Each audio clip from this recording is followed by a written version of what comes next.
what do you know?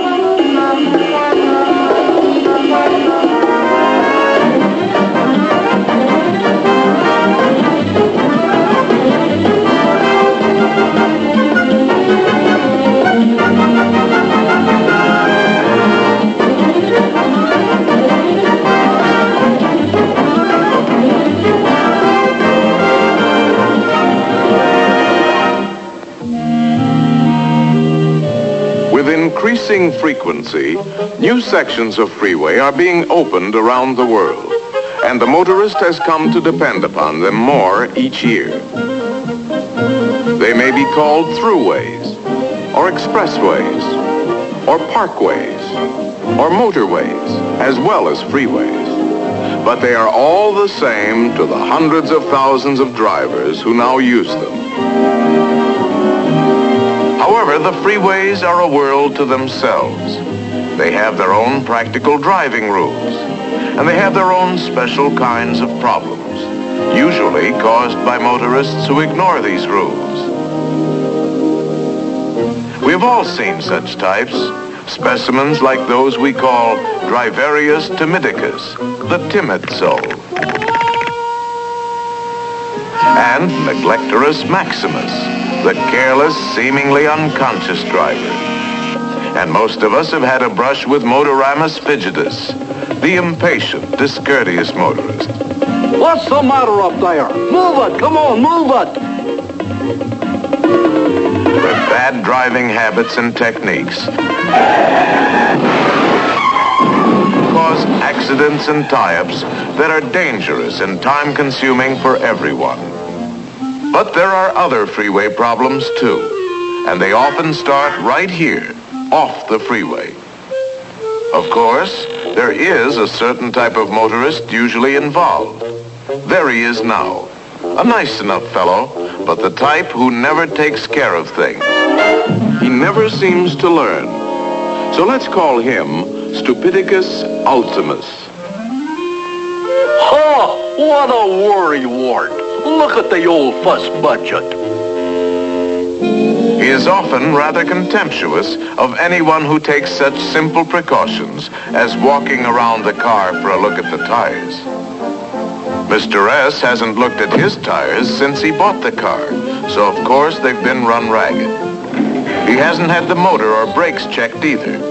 If the car runs, he simply drives it off without a thought. Stupidicus just doesn't realize that on the freeway the demands on every part of his car are much greater. A slick, threadbare tire is usually the first thing to go. Uh-oh, there goes my tire. Of course, this can cause Stupidicus to lose control of his car. But if it doesn't, that worn-out tire suddenly becomes very precious to him, and he will actually stop quickly in a traffic lane. Of course, this is the worst thing he could possibly do, and just for a tire that was almost certainly ruined anyway. On the freeway, seemingly minor things, unusual little noises or vibrations, should not be ignored. A carelessly tightened wheel working loose, a rising temperature gauge, a rattling hood latch slightly damaged in a parking mishap, can mean real trouble at freeway speeds. Uh-oh, there goes my tire.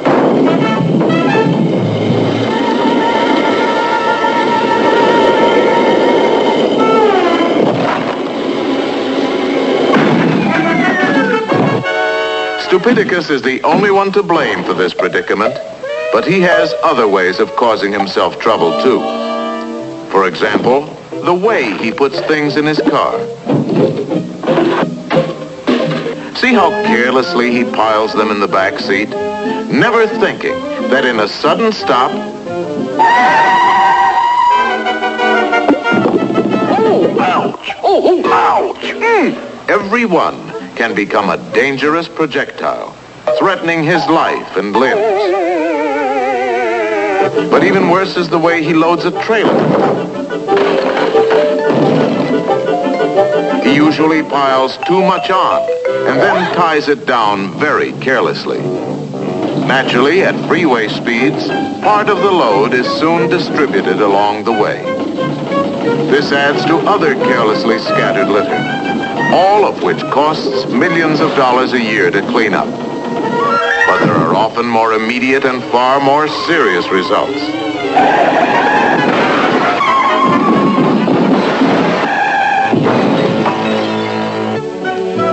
Another cause of trouble for Stupidicus is his unreasoning belief that it is most economical to buy just enough gasoline for immediate needs. 2 gallons, bud. That ought to get me there. Without any reserve fuel for possible delays or miscalculations, eventually there can only be one result. Uh-oh, I'm out of gas. Doggone gas gauge must be busted. Of course, Stupidicus does sometimes manage to get his car safely out of the traffic lanes after a breakdown. But even then, he often lives up to his name by getting out on the wrong side.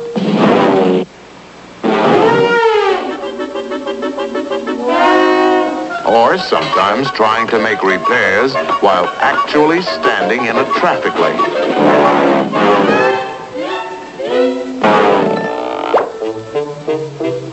Sometimes he will even bet his life in a foot race from the center divider to the side.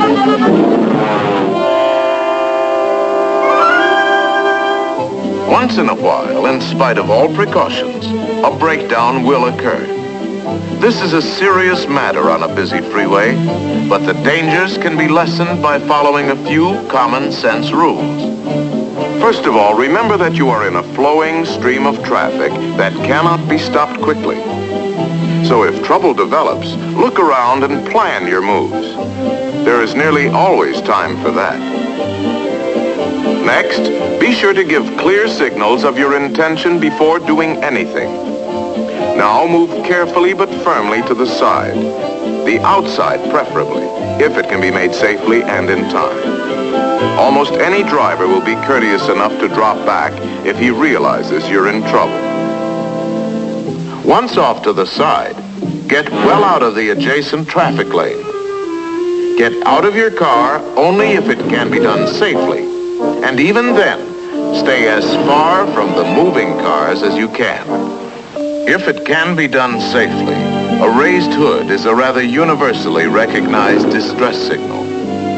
But warning devices, such as flares or reflectors, should be carried also. 3 or 4 in a bundle secured under the front seat. Always look out for spilled gasoline or other fire hazards before lighting flares, and set them carefully.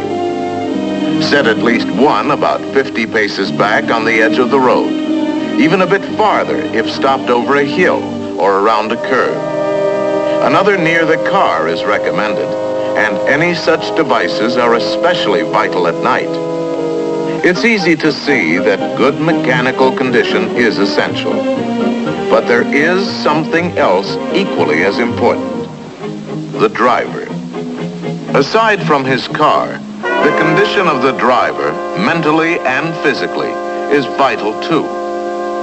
For example, he will put in a hard day's work at the office, getting ready to leave on a vacation. Maybe even attend a little farewell party. Happy vacation. Have a good time. Oh, goodbye. See you in 2 weeks. And start out at the end of the day, planning to drive 300 or 400 miles without a stop. Inevitably, fatigue sets in. But Stupidicus keeps going because he doesn't realize the danger. Let us pause and see what he's up against if he has to stop suddenly. Remember that for a driver to see something, decide what to do, and then take action, usually takes from 3/4 to a full second. Brakes are applied only after that time. When fatigued, A driver may take 2 or 3 times as long before using his brakes. Of course, alcohol can make this problem even worse. But in addition, an intoxicated driver, confronted by an emergency, will often use very poor judgment and take unnecessary chances.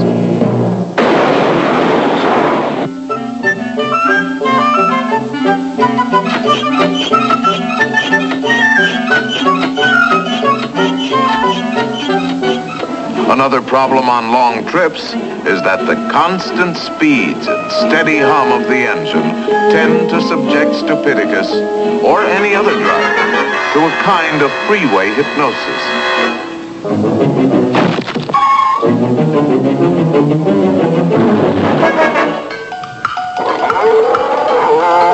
This is a serious hazard, but it can be overcome by occasional stops off the road for a moment's rest and refreshment.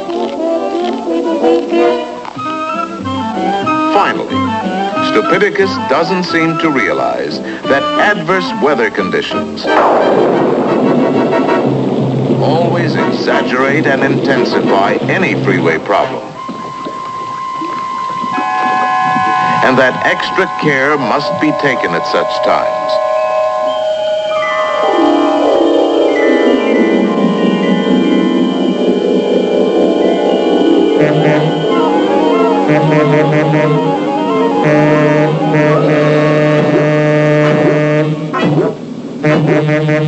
He must learn that planning ahead is essential to safe, efficient freeway driving. And he must not forget that this applies to short trips as well as long ones. Many common freeway problems can be avoided if a simplified sort of checklist is followed before getting on the freeway, whether to go across the city or across the country. This checklist should include the car, fuel, water, tires, brakes, engine condition, and seat belts. It should include the driver. Rest beforehand. Be alert. No alcohol. Rest stops on long trips. And it should include the freeway. Traffic conditions, weather conditions, knowing where to get on, where to go, and where to get off. And there is one more item to be included always. One for which there is no substitute. Plain common sense. Yeah, just plain common sense.